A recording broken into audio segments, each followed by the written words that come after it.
Fanny Hill, by Jhon Cleland. Part 6. Madam, if I have delayed the sequel of my history, it has been purely to allow myself a little breathing time, not without some hopes that, instead of pressing me to a continuation, you would have acquitted me of the task of pursuing a confession, in the course of which my self-esteem has so many wounds to sustain. I imagined, indeed, that you would have been cloyed and tired with uniformity of adventures and expressions, inseparable from a subject of this sort, whose bottom or groundwork being, in the nature of things, eternally one and the same, whatever variety of forms and modes the situations are susceptible of. There is no escaping a repetition of near the same images, the same figures, the same expressions, with this further inconvenience added to the disgust it creates, that the words joys, ardours, transports, ecstasies, and the rest of those pathetic terms so congenial to, so received in the practice of pleasure,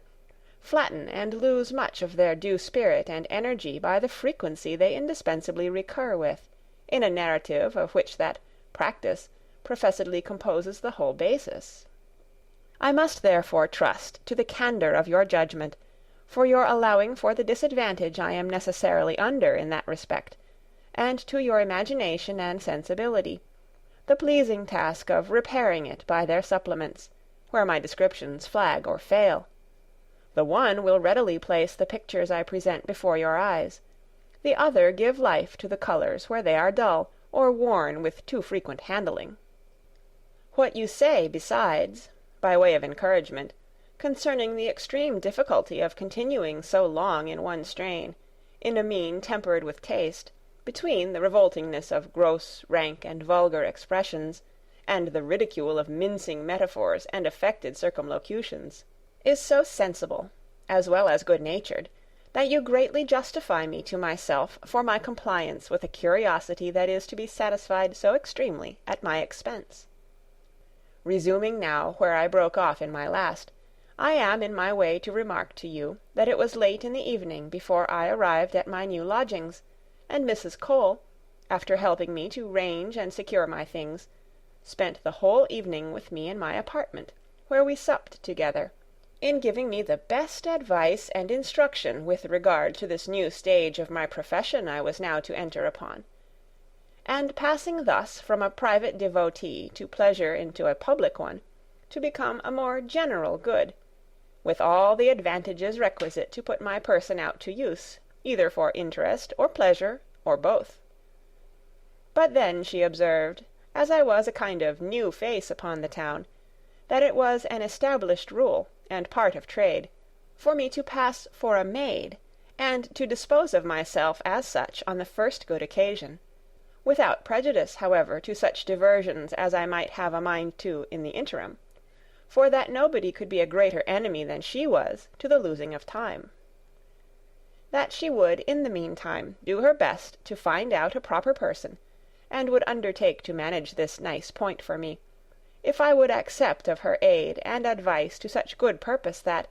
in the loss of a fictitious maidenhead, I should reap all the advantages of a native one. Though such a delicacy of sentiments did not extremely belong to my character at that time, I confess, against myself, that I perhaps too readily closed with a proposal which my candour and ingenuity gave me some repugnance to, but not enough to contradict the intention of one to whom I had now thoroughly abandoned the direction of all my steps. For Mrs. Cole had,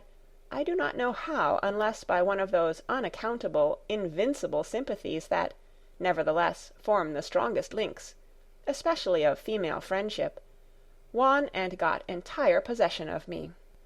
On her side she pretended that a strict resemblance she fancied she saw in me to an only daughter whom she had lost at my age, was the first motive of her taking to me so affectionately as she did. It might be so. There exist as slender motives of attachment that, gathering force from habit and liking, have proved often more solid and durable than those founded on much stronger reasons. But this I know, that though I had no other acquaintance with her than seeing her at my lodgings when I lived with Mr. H.,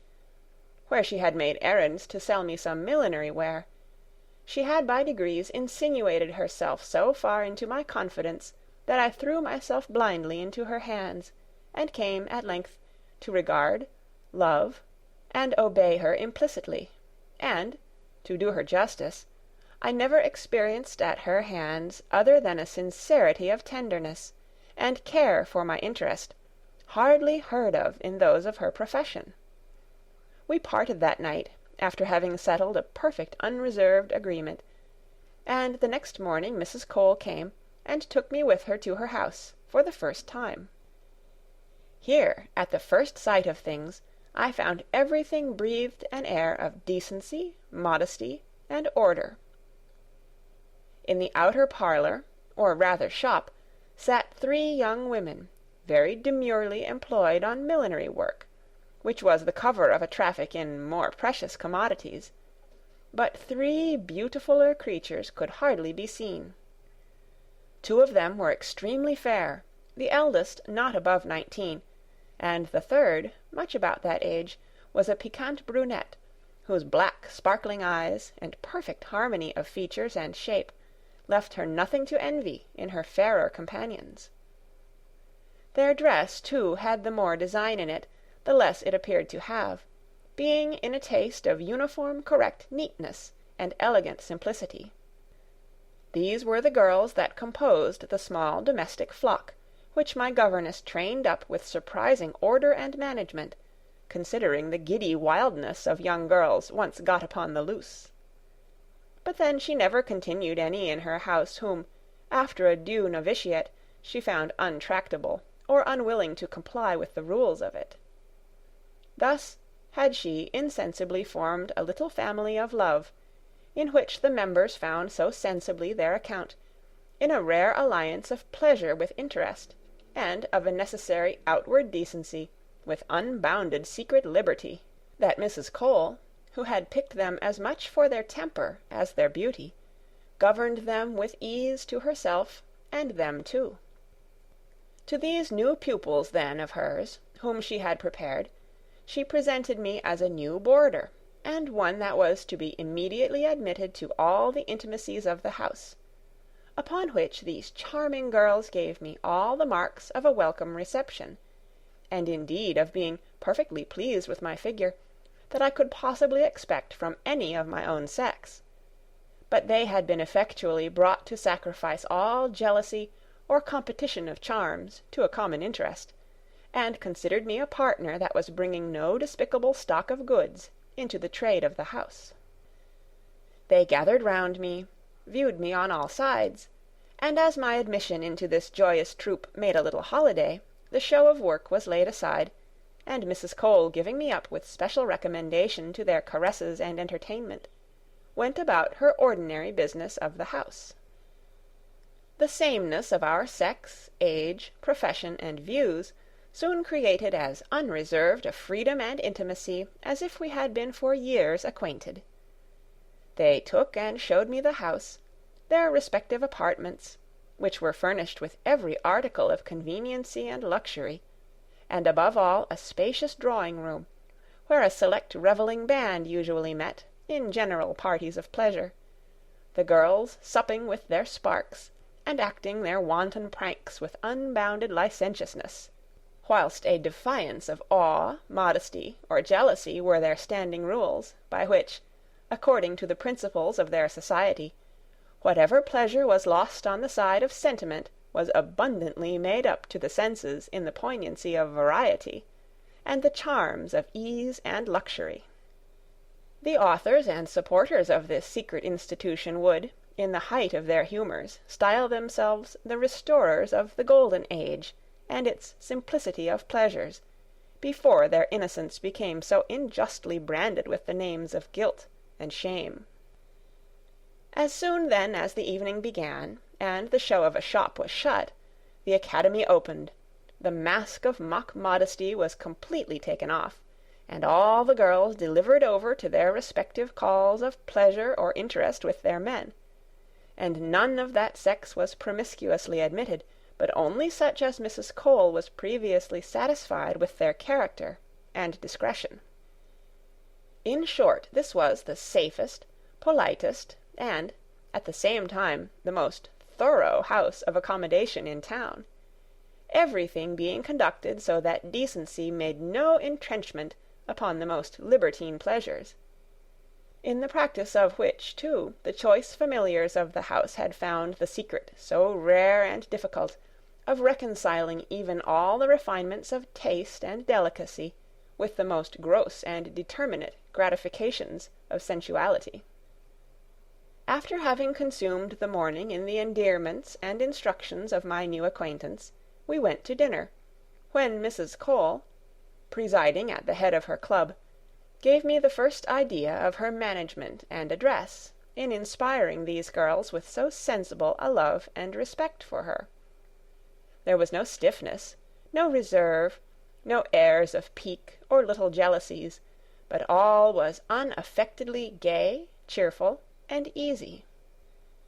After dinner, Mrs. Cole, seconded by the young ladies, acquainted me that there was a chapter to be held that night in form for the ceremony of my reception into the sisterhood, and in which, with all due reserve to my maidenhead, that was to be occasionally cooked up for the first proper chapman, I was to undergo a ceremonial of initiation they were sure I should not be displeased with. Embarked as I was, and moreover captivated with the charms of my new companions, I was too much prejudiced in favour of any proposal they could make, too much as hesitate an assent, which, therefore, readily giving in the style of a carte blanche, I received fresh kisses of compliment from them all, in approval of my docility and good nature. Now I was a sweet girl. I came into things with a good grace. I was not affectedly coy. I should be the pride of the house, and the like. This point thus adjusted, the young women left Mrs. Cole to talk and concert matters with me. She explained to me that I should be introduced that very evening to 4 of her best friends, one of whom she had, according to the custom of the house, favoured with the preference of engaging me in the first party of pleasure, assuring me, at the same time, that they were all young gentlemen agreeable in their persons, and unexceptionable in every respect, that united, and holding together by the band of common pleasures, they composed the chief support of her house, and made very liberal presents to the girls that pleased and humoured them, so that they were, properly speaking, the founders and patrons of this little seraglio. Not but that she had, at proper seasons, other customers to deal with, whom she stood less upon punctilio with than with these. For instance, it was not on one of them she could attempt to pass me for a maid. They were not only too knowing, too much town-bred, to bite at such a bait, but they were such generous benefactors to her that it would be unpardonable to think of it. Amidst all the flutter and emotion which this promise of pleasure, for such I conceived it, stirred up in me, I preserved so much of the woman as to feign just reluctance enough to make some merit of sacrificing it to the influence of my patroness, whom I likewise, still in character, reminded of it perhaps being right for me to go home and dress, in favour of my first impressions. But Mrs. Cole, in opposition to this, assured me that the gentlemen I should be presented to were, by their rank and taste of things, infinitely superior to the being touched with any glare of dress or ornaments, such as silly women rather confound and overlay than set off their beauty with, that these veteran voluptuaries knew better than not to hold them in the highest contempt. They with whom the pure native charms alone could pass current, and who would at any time leave a sallow, washy, painted duchess on her own hands, for a ruddy, healthy, firm-fleshed country maid, and as for my part, that nature had done enough for me to set me above owing the least favour to art, concluding withal that for the instant occasion there was no dress like an undress. I thought my governess too good a judge of these matters not to be easily overruled by her, after which she went on preaching very pathetically the doctrine of passive obedience and not resistance to all those arbitrary tastes of pleasure which are by some styled the refinements and by others the deprivations of it, between whom it was not the business of a simple girl, who was to profit by pleasing, to decide, but to conform to. Whilst I was edifying by these wholesome lessons, tea was brought in, and the young ladies, returning, joined company with us. After a great deal of mixed chat, frolic, and humour, one of them, observing that there would be a good deal of time on hand before the assembly hour, proposed that each girl should entertain the company with that critical period of her personal history in which she first exchanged the maiden state for womanhood. The proposal was approved, with only one restriction of Mrs. Cole, that she, on account of her age, and I, on account of my titular maidenhead, should be excused, at least till I had undergone the forms of the house. This obtained me a dispensation, and the promotress of this amusement was desired to begin. Her name was Emily, a girl fair to excess, and whose limbs were, if possible, too well made, since their plump fullness was rather to the prejudice of that delicate slimness required by the nicer judges of beauty. Her eyes were blue, and streamed inexpressible sweetness, and nothing could be prettier than her mouth and lips, which closed over a range of the evenest and whitest teeth. Thus she began.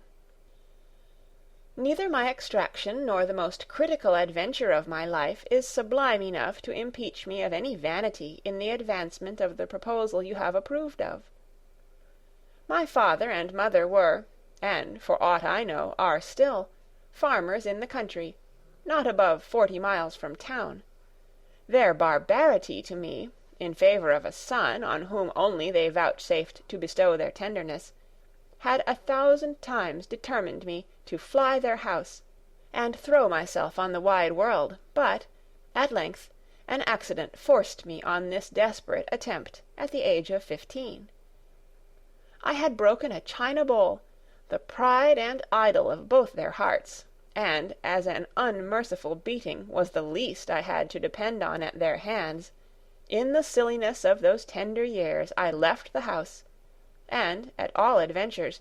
took the road to London. How my loss was resented I do not know, for till this instant I have not heard a syllable about them. My whole stock was 2 broad pieces of my grandmother's, a few shillings, silver shoe-buckles, and a silver thimble. Thus equipped, with no more clothes than the ordinary ones I had on my back, and frightened at every foot or noise I heard behind me, I hurried on, and I dare swear walked 12 miles before I stopped, through mere weariness and fatigue. At length I sat down on a stile, wept bitterly, and yet was still rather under increased impressions of fear on the account of my escape, which made dread worse than death the going back to face my unnatural parents. Refreshed by this little repose, and relieved by my tears, I was proceeding onward, when I was overtaken by a sturdy country lad, who was going to London to see what he could do for himself there, and, like me, had given his friends the slip. He could not be above 17, was ruddy, well-featured enough, with uncombed flaxen hair, a little flapped hat, kersey frock, yarn stockings, in short, a perfect ploughboy. I saw him come whistling behind me, with a bundle tied to the end of a stick, his travelling equipage. We walked by one another for some time without speaking. At length we joined company, and agreed to keep together till we got to our journey's end. What his designs or ideas were, I know not. The innocence of mine I can solemnly protest. As night drew on, it became us to look out for some inn or shelter, to which perplexity another was added, and that was, what should we say for ourselves if we were questioned? After some puzzle, the young fellow started a proposal which I thought the finest that could be. And what was that? Why, that we should pass for husband and wife. I never once dreamed of consequences. We came presently, after having agreed on this notable expedient, to one of those hedge accommodations for foot passengers, at the door to which stood an old crazy beldam, who, seeing us trudge by, invited us to lodge there. Glad of any cover, we went in, and my fellow-traveller, taking all upon him, called for what the house afforded, and we supped together as man and wife, which, considering our figures and ages, could not have passed on any one but such as anything could pass on. But when bedtime came on, we had neither of us the courage to contradict our first account of ourselves, and what was extremely pleasant, the young lad seemed as perplexed as I was, how to evade lying together, which was so natural for the state we had pretence to.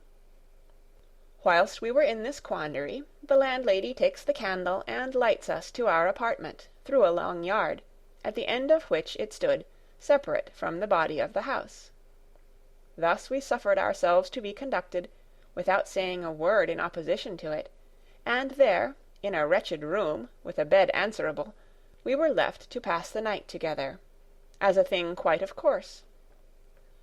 For my part, I was so incredibly innocent as not even then to think much more harm of going to bed with the young man than with one of our dairy wenches, nor had he, perhaps, any other notions than those of innocence, till such a fair occasion put them into his head. Before either of us undressed, however, he put out the candle, and the bitterness of the weather made it a kind of necessity for me to go into bed. Slipping then my clothes off, I crept under the bedclothes, where I found the young stripling already nestled, and the touch of his warm flesh rather pleased than alarmed me. I was indeed too much disturbed with the novelty of my condition to be able to sleep, but then I had not the least thought of harm. But oh, how powerful are the instincts of nature! How little is there wanting to set them in action! The young man, sliding his arm under my body, drew me gently towards him, as if to keep himself and me warmer, and the heat I felt from joining our breasts kindled another that I had hitherto never felt, and was, even then, a stranger to the nature of. Emboldened, I suppose, by my easiness, he ventured to kiss me, and I insensibly returned it without knowing the consequence of returning it, for on this encouragement he slipped his hand all down from my breast to that part of me where the sense of feeling is so exquisitely critical, as I then experienced by its instant taking fire upon the touch, and glowing with a strange tickling heat. There he pleased himself and me by feeling, till, growing a little too bold, he hurt me and made me complain. Then he took my hand, which he guided, not unwillingly on my side, between the twist of his closed thighs, which were extremely warm. There he lodged and pressed it, till, raising it by degrees, he made me feel the proud distinction of his sex from mine. I was frightened at the novelty, and drew back my hand. Yet, pressed and spurred on by sensations of a strange pleasure, I could not help asking him what that was for. He told me he would show me if I would let him, and, without waiting for my answer, which he prevented by stopping my mouth with kisses, I was far from disrelishing, he got upon me, and inserting one of his thighs between mine, opened them so as to make way for himself, and fixed me to his purpose, whilst I was so much out of my usual sense, so subdued by the present power of a new one, that, between fear and desire, I lay utterly passive, till the piercing pain roused and made me cry out. But it was too late. He was too firm fixed in the saddle for me to compass flinging him, with all the struggles I could use, some of which only served to further his point, and at length an irresistible thrust murdered at once my maidenhead and almost me. I now lay a bleeding witness of the necessity imposed on our sex to gather the first honey off the thorns. But the pleasure rising as the pain subsided, I was soon reconciled to fresh trials, and before morning nothing on earth could be dearer to me than this rifler of my virgin sweets. He was everything to me now. How we agreed to join fortunes, how we came up to town together, where we lived some time, till necessity parted us, and drove me into this course of life, in which I had been long ago battered and torn to pieces before I came to this age, as much through my easiness as through my inclination, had it not been for my finding refuge in this house. These are all circumstances which pass the mark I proposed, so that here my narrative ends. In the order of our sitting, it was Harriet's turn to go on. Amongst all the beauties of our sex that I had before or have since seen, few indeed were the forms that could dispute excellence with hers. It was not delicate, but delicacy itself incarnate, such was the symmetry of her small but exactly fashioned limbs. Her complexion, fair as it was, appeared yet more fair from the effect of two black eyes, the brilliancy of which gave her face more vivacity than belonged to the colour of it, which was only defended from paleness by a sweetly pleasing blush in her cheeks, that grew fainter and fainter, till at length it died away insensibly into the overbearing white. Then her miniature features joined to finish the extreme sweetness of it,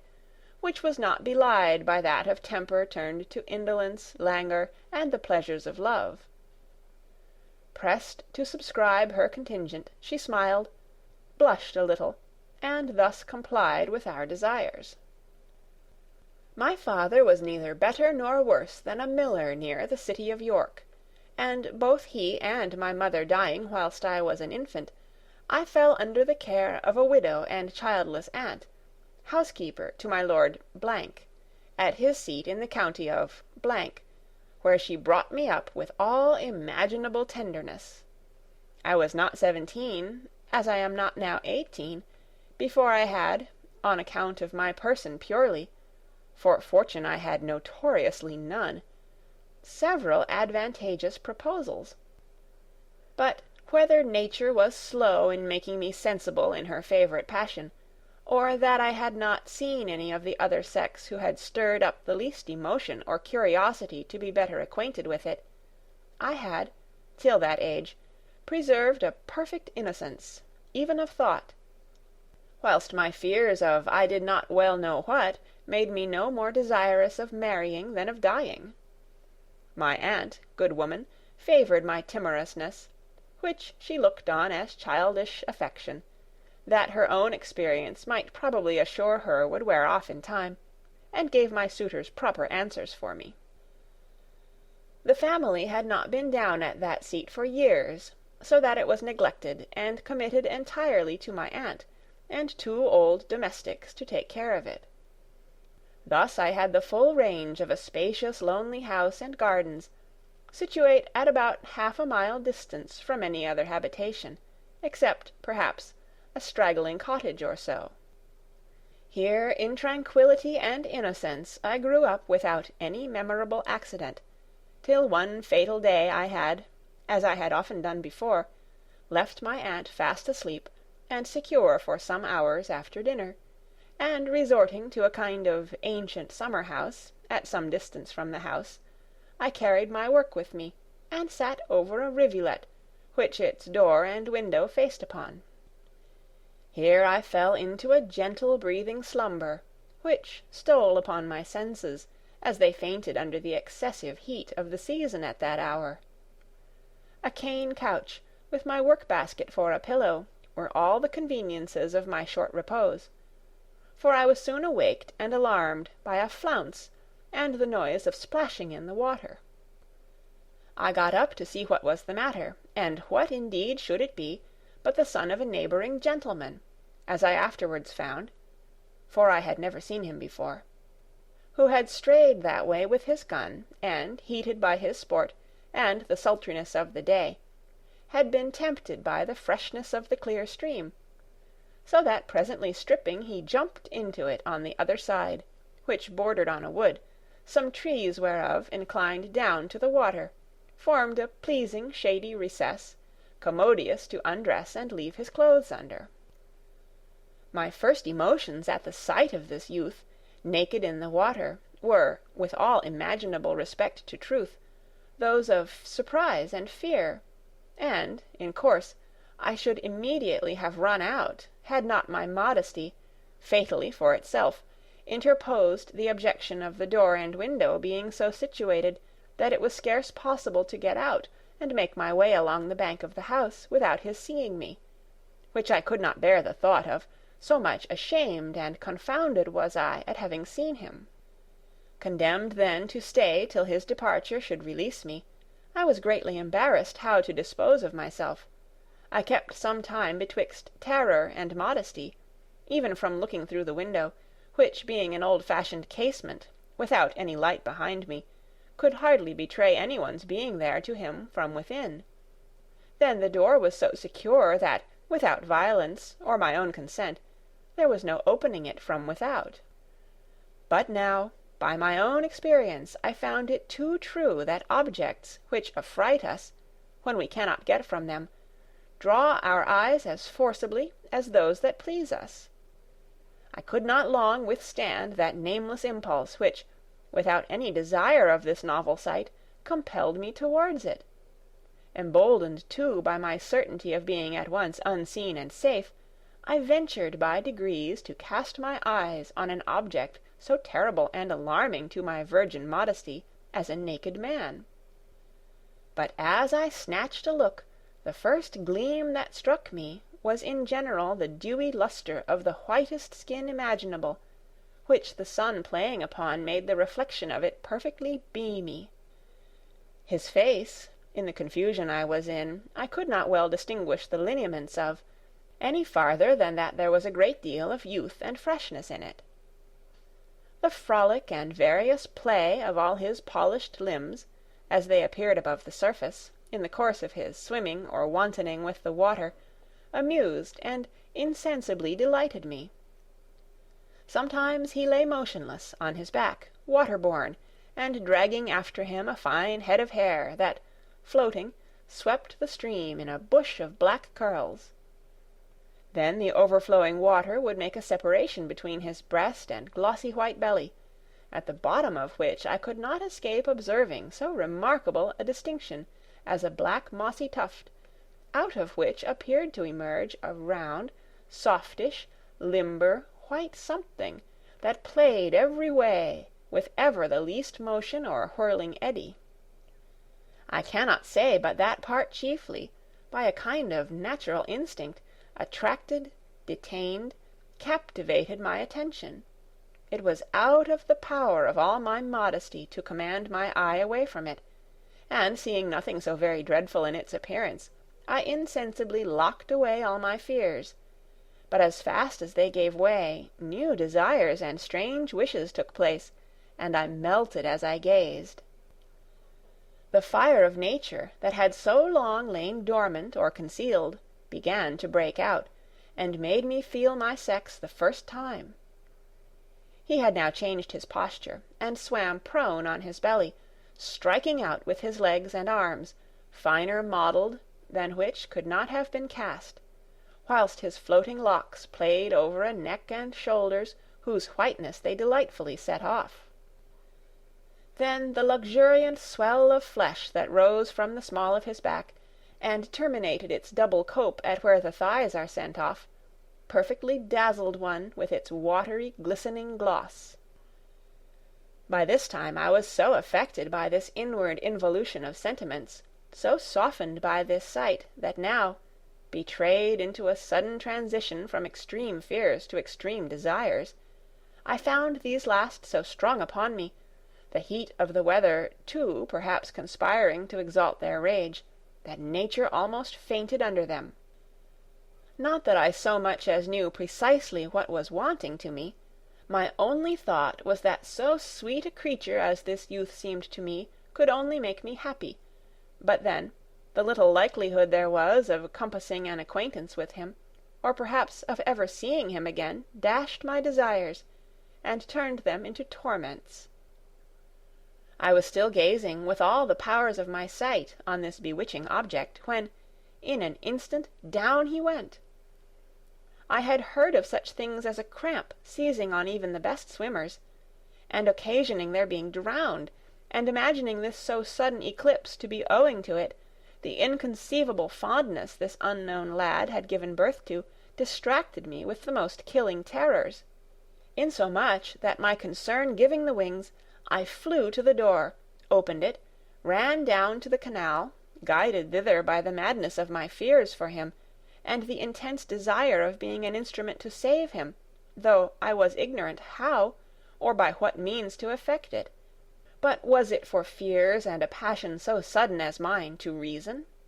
All this took up scarce the space of a few moments.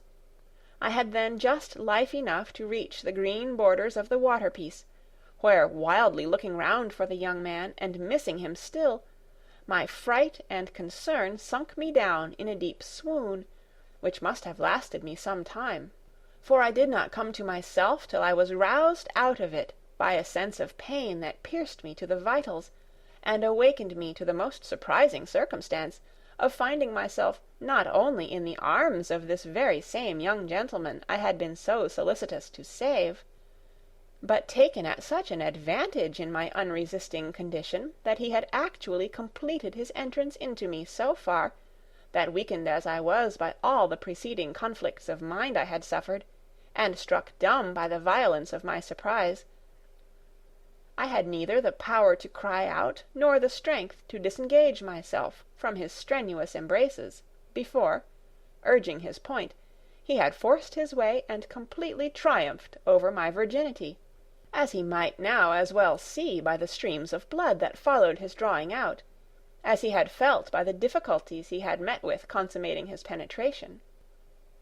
But the sight of the blood and the sense of my condition had, as he told me afterwards, since the ungovernable rage of his passion was somewhat appeased, now wrought so far on him that at all risks, even of the worst consequences,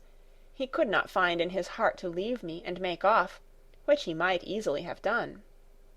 I still lay all discomposed in bleeding ruin, palpitating, speechless, unable to get off, and frightened, and fluttering like a poor wounded partridge, and ready to faint away again at the sense of what had befallen me.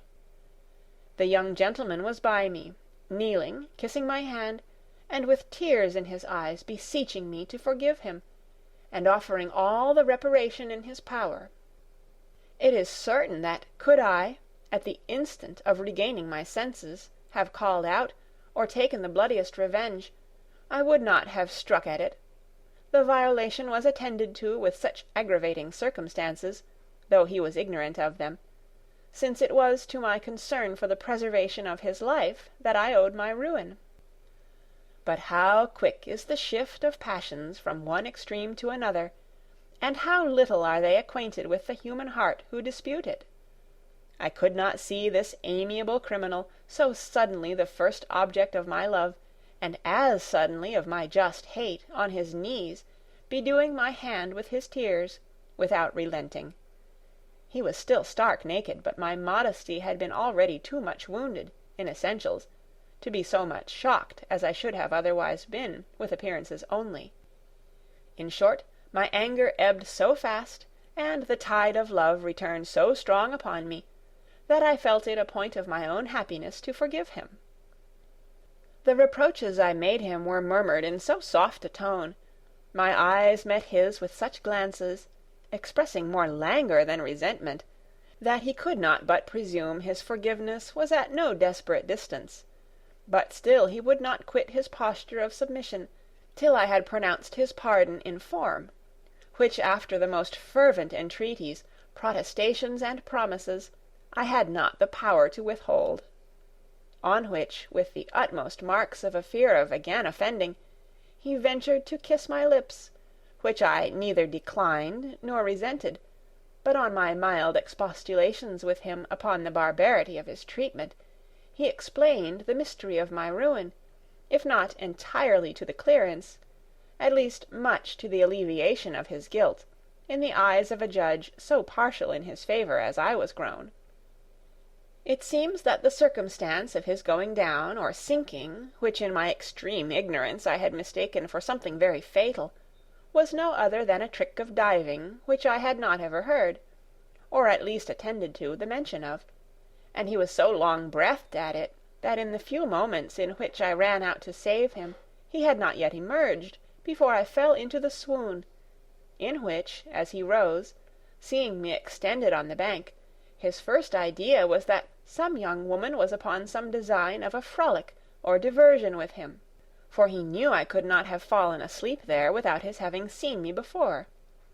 agreeably to which notion he had ventured to approach, and finding me without sign of life, and still perplexed as he was what to think of the adventure, he took me in his arms at all hazards, and carried me into the summer-house, of which he observed the door open.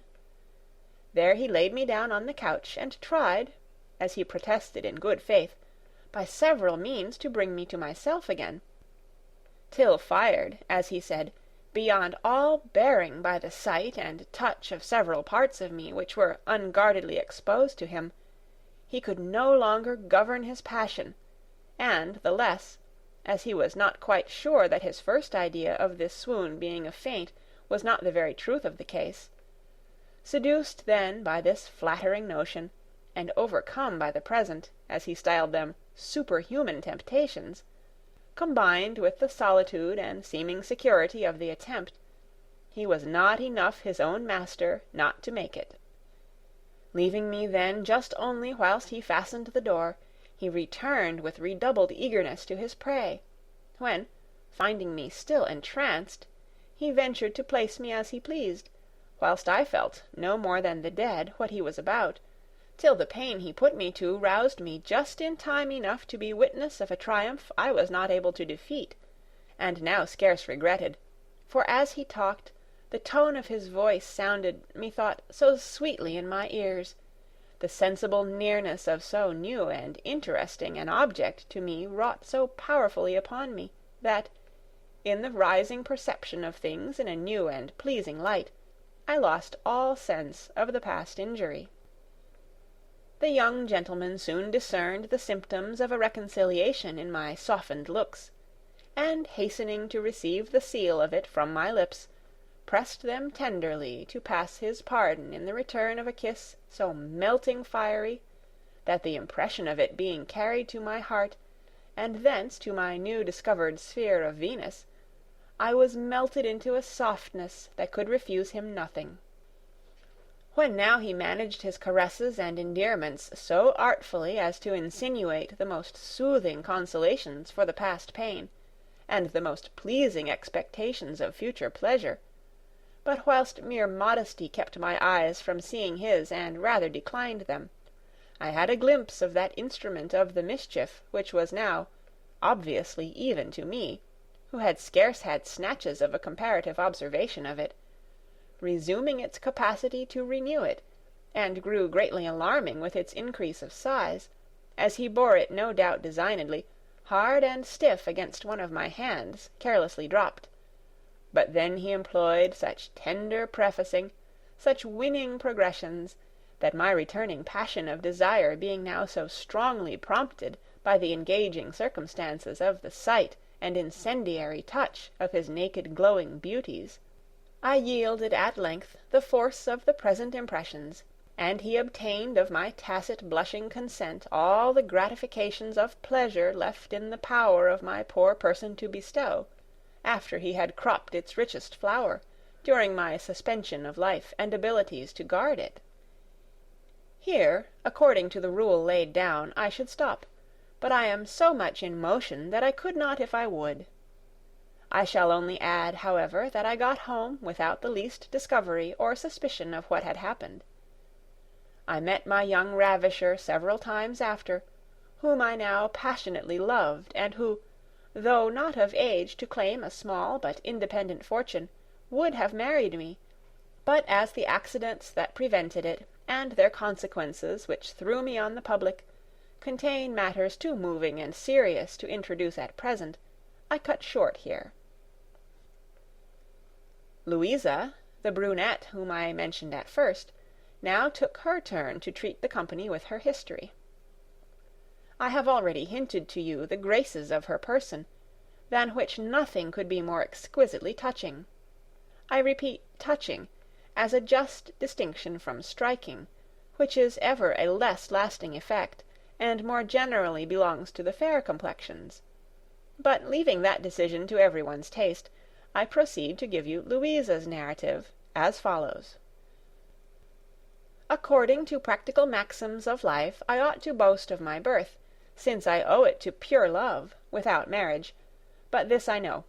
it was scarce possible to inherit a stronger propensity to that cause of my being than I did. I was the rare production of the first essay of a journeyman cabinet-maker upon his master's maid, the consequence of which was a big belly and the loss of a place. He was not in circumstances to do much for her, and yet, after all this blemish, she found means,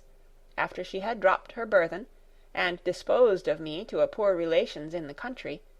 to repair it by marrying a pastry cook here in London, in thriving business, on whom she soon, under favour of the complete ascendant he had given her over him, passed me for a child she had by her first husband. I had on that footing been taken home, and was not 6 years old when this stepfather died, and left my mother in tolerable circumstances, and without any children by him. As to my natural father, he had betaken himself to the sea, where, when the truth of things came out, I was told that he died,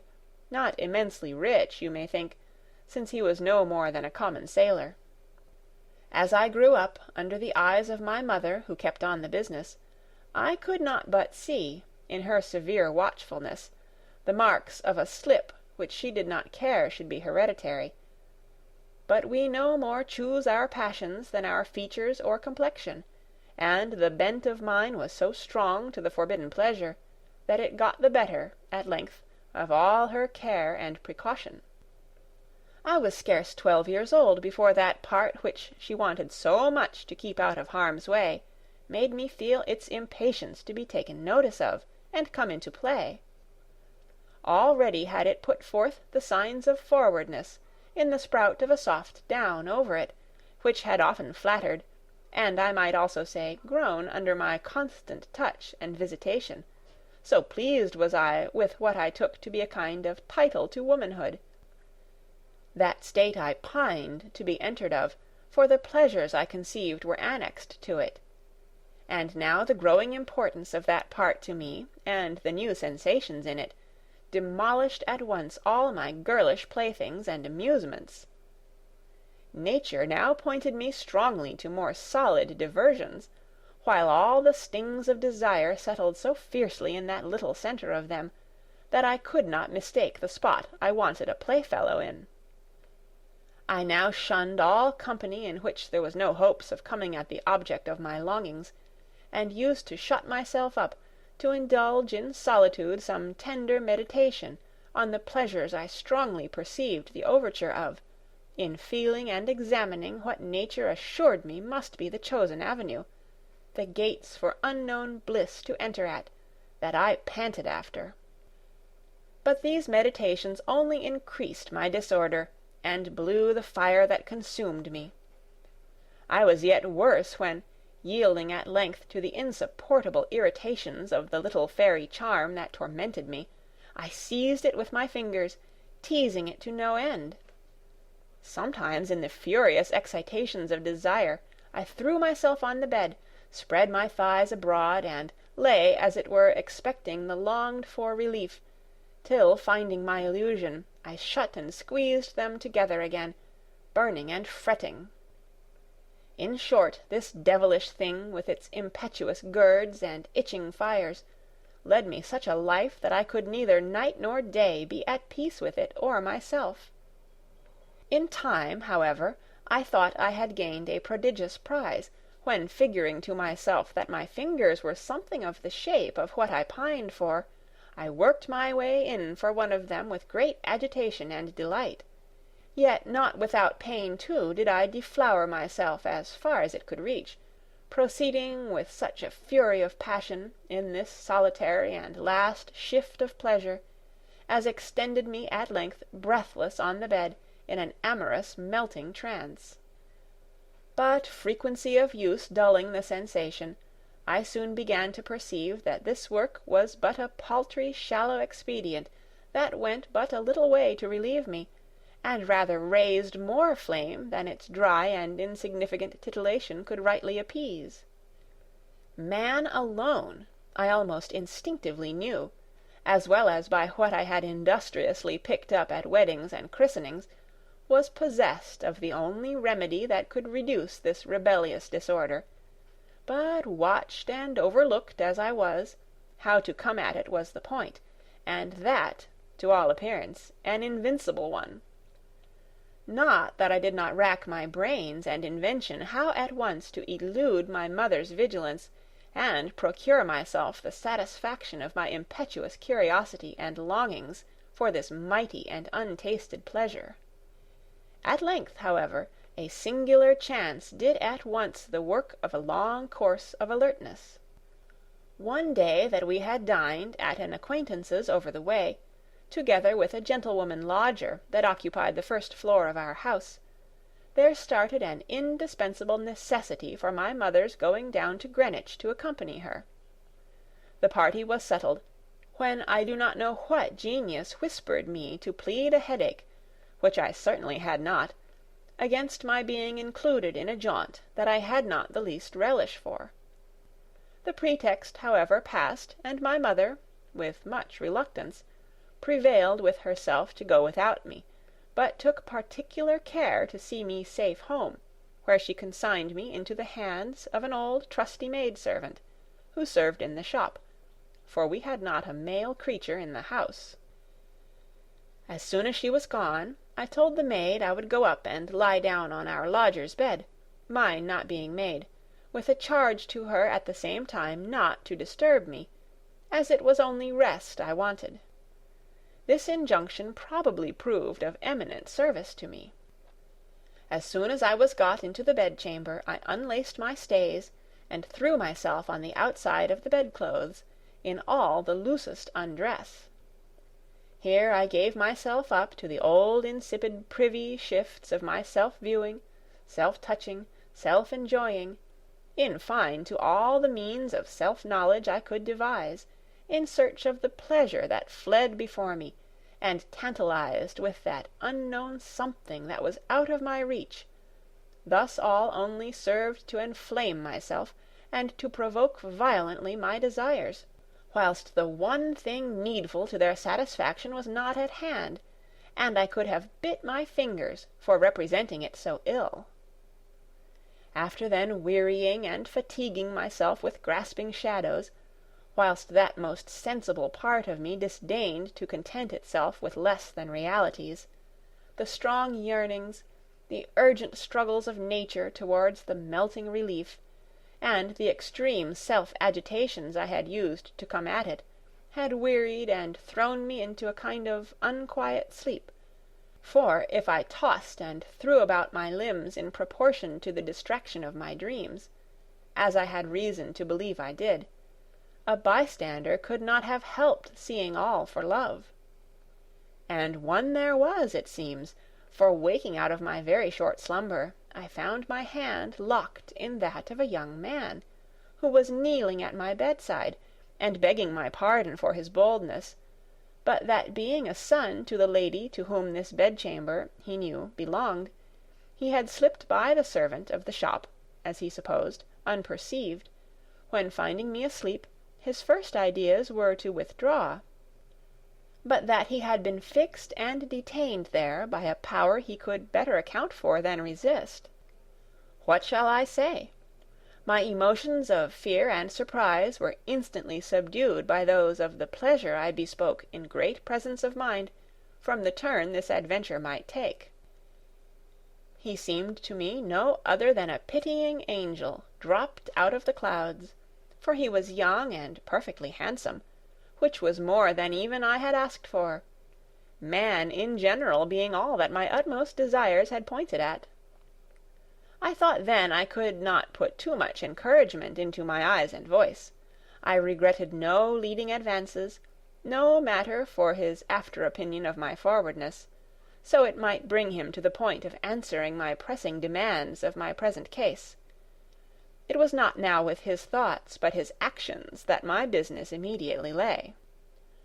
I raised then my head, and told him, in a soft tone that tended to prescribe the same key to him, that his mamma was gone out, and would not return till late at night, which I thought no bad hint, but as it proved I had nothing of a novice to deal with. The impressions I had made on him from the discoveries I had betrayed of my person in the disordered motions of it, during his view of me asleep, had,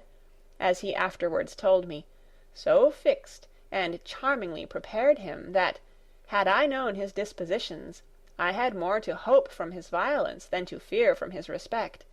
and even less than the extreme tenderness which I threw into my voice and eyes would have served to encourage him to make the most of the opportunity. Finding then that his kisses, imprinted on my hand, were taken as tamely as he could wish, he rose to my lips, and gluing his to them made me so faint with overcoming joy and pleasure that I fell back, and he with me, in course on the bed, upon which I had, by insensibly shifting from the side to near the middle, invitingly made room for him. He is now lain down by me, and the minutes being too precious to consume in untimely ceremony, or dalliance, my youth proceeds immediately to those extremities which all my looks, flushing and palpitations had assured him he might attempt without the fear of repulse. Those rogues, the men, read us admirably on these occasions. I lay then at length panting for the imminent attack, with wishes far beyond my fears, and for which it was scarce possible for a girl, barely 13, but all and well grown, to have better dispositions. He threw up my petticoat and shift, whilst my thighs were, by an instinct of nature, unfolded to their best, and my desires had so thoroughly destroyed all modesty in me, that even their being now naked and all laid open to him was part of the prelude that pleasure deepened my blushes at, more than shame. But when his hand and touches, naturally attracted to their centre, made me feel all their wantonness and warmth in, and round it, oh, how immensely different a sense of things did I perceive there, than when under my own insipid handling. And now his waistcoat was unbuttoned, and the confinement of the breeches burst through, when out started to view the amazing, pleasing object of all my wishes, all my dreams, all my love, the king member indeed. I gazed at, I devoured it at length and breadth, with my eyes intently directed to it, till his getting upon me and placing it between my thighs took from me the enjoyment of its sight, to give me a far more grateful one in its touch, in that part where its touch is so exquisitely affecting. Applying it then to the minute opening, for such at that age it certainly was, I met with too much goodwill, I felt with too great a rapture of pleasure the first insertion of it, to heed much the pain that followed. I thought nothing too dear to pay for this the richest treat of the senses, so that, split up, torn, bleeding, mangled, I was still superiorly pleased, and hugged the author of all this delicious ruin. But when, soon after, he made his second attack, sore as everything was, the smart was soon put away by the sovereign cordial. All my soft complainings were silenced, and the pain melting fast away into pleasure. I abandoned myself over to all its transports, and gave it the full possession of my whole body and soul, for now all thought was at an end with me, I lived but in what I felt only. And who could describe those feelings, those agitations, yet exalted by the charm of their novelty and surprise? When that part of me which had so long hungered for the dear morsel that now so delightfully crammed it, forced all my vital sensations to fix their home there during the stay of my beloved guest, who too soon paid me for his hearty welcome in a dissolvent, richer far than that I have heard of some queen treating her paramour with, in liquefied pearl, and ravishingly poured into me, where, now myself too much melted to give it a dry reception, I hailed it with the warmest confluence on my side, amidst all those ecstatic raptures, not unfamiliar, I presume, to this good company. Thus, however, I arrived at the very top of all my wishes,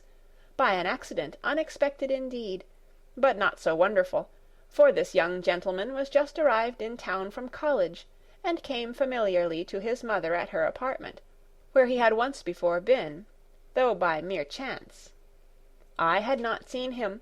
so that we knew one another by hearsay only, and finding me stretched on his mother's bed, he readily concluded, from her description, who it was. The rest you know.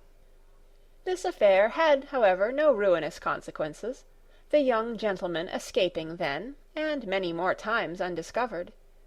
But the warmth of my constitution, that made the pleasures of love a kind of necessary of life to me, having betrayed me into indiscretions fatal to my private fortune, I fell at length to the public, from which, it is probable, I might have met with the worst of ruin, if my better fate had not thrown me into this safe and agreeable refuge. Here Louisa ended, and these little histories having brought the time for the girls to retire, and to prepare for the revels of the evening, I stayed with Mrs. Cole till Emily came, and told us the company was met, and waited for us. End of Part 6. Read by Kara Schallenberg on March 24th, 2006, in Oceanside, California.